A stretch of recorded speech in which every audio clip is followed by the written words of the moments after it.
హర ఓం హర హర మహాదేవ. తెలంగాణ తేజం బతుకమ్మ. ఈరోజు బతుకమ్మను గురించి తెలుసుకుందాం. బతుకమ్మ పండుగను తెలంగాణ ప్రభుత్వం ఎంతో భక్తి శ్రద్ధలతో ఆశ్వీజ మాసం ప్రారంభంతో 9 రోజులు జరుపుకుంటారు. దసరాకి 2 రోజుల ముందే వస్తుంది. ఏ ప్రభుత్వం ఏర్పడినా బతుకమ్మ పండుగను రాష్ట్ర పండుగగా నిర్వహిస్తారు. పరిపాలకులకు ఇంత ఆధ్యాత్మిక శక్తి, అదే వారి విజయానికి కారణం.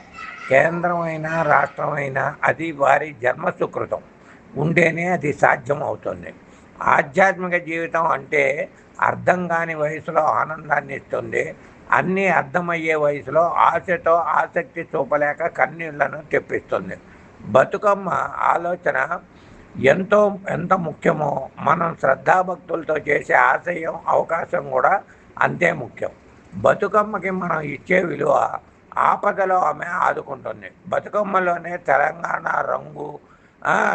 రంగు పూలతో త్రికోణాకారంలో బతుకమ్మని పేర్చి యువతులు, స్త్రీలు, పిల్లలు వలయాకారంలో తిరుగుతూ బతుకమ్మను పాటలతో ఆహ్వానిస్తారు.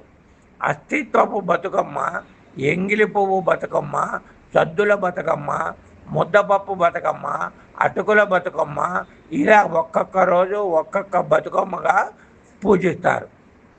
పూజానంతరం నీటి ప్రవాహంలో నిమజ్జనం చేస్తారు.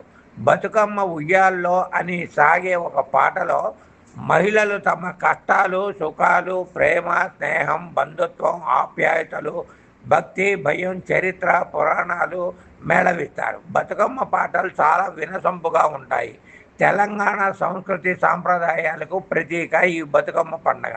తెలంగాణ అస్తిత్వం బతుకమ్మలోనే ఉంది. తెలంగాణ నేతలపై బతుకమ్మ పండుగను శతాబ్దాలుగా జరుపుకుంటున్నారు. ఈ సాంప్రదాయం ఎలా మొదలైందో చెప్పడానికి ఎన్నో కథలు ప్రచారంలో ఉన్నాయి. అవన్నీ కూడా కథలు కావు, యథార్థమైనటువంటి సత్యాలు. కాబట్టి బతుకమ్మ పూజ అనేటటువంటిది తెలంగాణలో విస్తృతంగా జరుగుతుంది.